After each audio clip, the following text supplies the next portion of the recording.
Hello everyone, welcome to my channel बुलबियर वेव। आज की वीडियो में बात करने वाले हैं कि निफ्टी का नेक्स्ट वीक क्या कैसे निफ्टी मूव कर सकती है। उसके बारे में आज बात करेंगे, वीकली एनालिसिस करेंगे। Let's play intro video and then हम डिस्कस करते हैं कि क्या निफ्टी में क्या मोमेंटम आ सकता है नेक्स्ट वीक।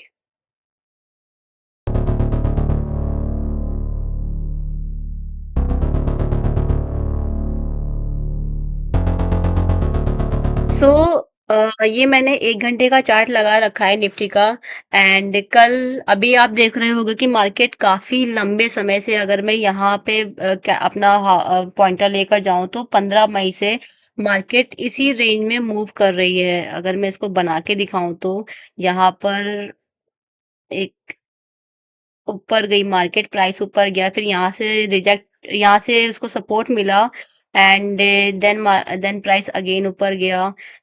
ऊपर का रेंज ये हो गया, देन ऊपर से अगेन रिजेक्शन मिला, फिर मार्केट नीचे आ गई, फिर नीचे से फिर अगेन रिजेक्शन मिला, फिर मार्केट ऊपर चली गई, फिर ऊपर से अगेन रिजेक्शन मिला, फिर नीचे।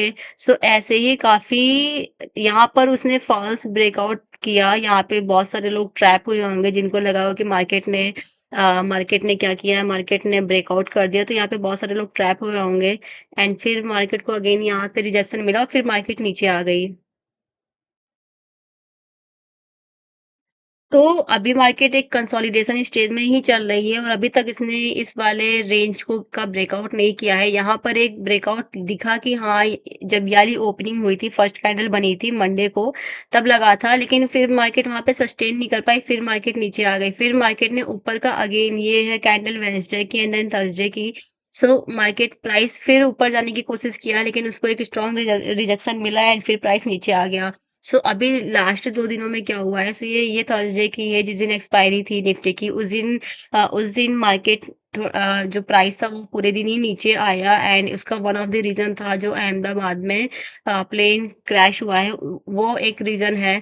एंड उसके बाद अगर आप आज की अगर आप ओपनिंग देखोगे तो यहाँ पे अच्छा खासा गैप डाउन देखने को मिला, इतना अच्छा खासा गैप देखने को मिला। लेकिन यहाँ पर आप अगर जिस लेकिन आपको ये मैं आपको बताना चाहती हूँ कि अगर ऑलरेडी प्राइस गैप डाउन के साथ ओपन हुआ है, तो आप पहले उसको चेक करो कि जहाँ पर प्राइस ओपन हुआ है, क्या वो कोई सपोर्ट वाला जोन तो नहीं है। जिसको पता होगा कि ऑलरेडी यहाँ से, अगर आप यहाँ पे देखोगे तो एक ये बार रिजेक्ट हुई मार्केट, 2 बार रिजेक्ट हुई यहाँ पे।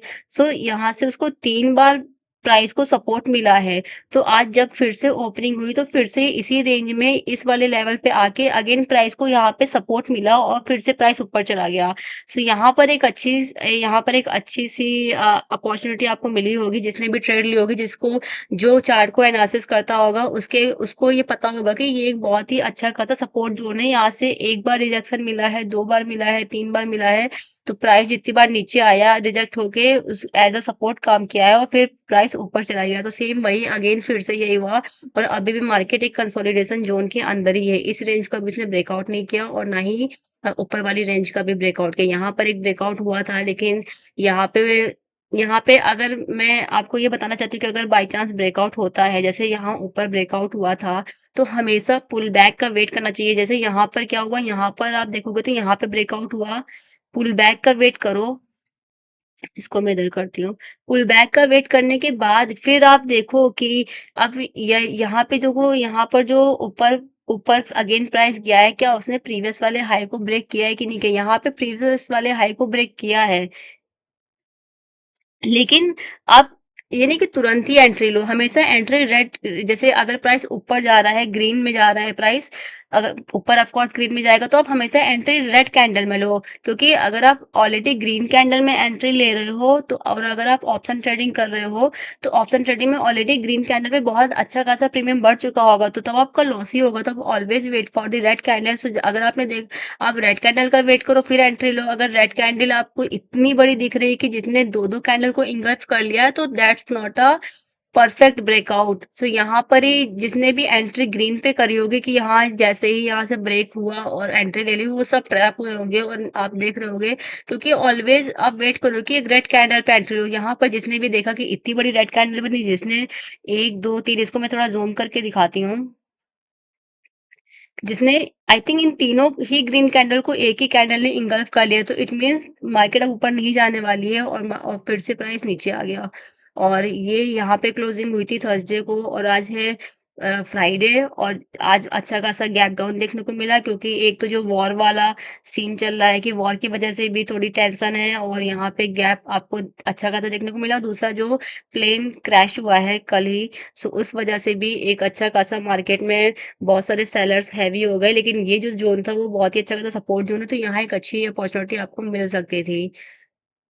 तो अब देखते हैं कि मार्केट इस रेंज को किस साइड ब्रेकआउट करेगी, ऊपर डायरेक्शन में करेगी, क्योंकि अभी तो ऊपर जा रही है। सो अब अगर मुझे मुझे अगर ट्रेड लेनी होगी तो मैं कहाँ लूंगी? जैसे यहाँ पे ग्रीन बन रही है, मैं यहाँ पे ले सकती थी। अगर मुझे मॉर्निंग में लेना होता तो मैं पहले ही 1-2 मिनट में ट्रेड ले लेती, लेकिन मैं वेट कर रही थी एक रेड कैंडल का, और मुझे यहाँ पे कोई भी रेड कैंडल नहीं बनती हुई दिखी। अगर आप देखोगे तो फर्स्ट कैंडल इतनी बड़ी ग्रीन बन गई, और इतनी बड़ी ग्रीन कैंडल बनने के बाद प्रीमियम ऑलरेडी बढ़ चुके होंगे, तो अब अगर प्रीमियम ऑलरेडी बढ़ चुके हैं, तो फिर मुझे नहीं पता कि उसमें मेरा कितना प्रॉफिट होने वाला है। तो इसलिए मैं वेट कर रही थी कि रेड कैंडल जब बनेगी तब मैं एंट्री लूंगी। तो अभी यहाँ पे एक हल्की सी रेड कैंडल बनी थी, बट मुझे नहीं लगा कि उतना यहाँ पे मुझे प्रॉफिट होगा। फिर ग्रीन ग्रीन ग्रीन, तो अब मैं कब ट्रेड ले सकती हूँ, कहाँ आप अपॉर्चुनिटी देख देख सकते हैं, तो उसको देखते हैं। अब जैसे मार्केट ऊपर जा रही है, तो अब वेट करो रेड कैंडल का। जब अगर रेड कैंडल बनती है और फिर प्राइस नीचे आता है, और प्राइस नीचे आने के बाद इक्वल बॉटम वाली कंडीशन, फिर से अगेन रिजेक्शन होता है, तो एक इक्वल बॉटम बनेगा, और इक्वल बॉटम के बाद तब आप यहाँ पे ट्रेड प्लेस कर सकते हो, और उसके बाद प्राइस ऊपर भी आ सकता है इस डायरेक्शन में। अदरवाइज प्राइस नीचे भी ब्रेकआउट दे सकता है, लेकिन ब्रेकआउट की कंडीशन में अगेन आप वेट करो पुल बैक का, कि प्राइस पुल बैक, यहाँ पे पुल बैक हो, क्या पता पुल बैक के बाद फिर से ऊपर चला जाए।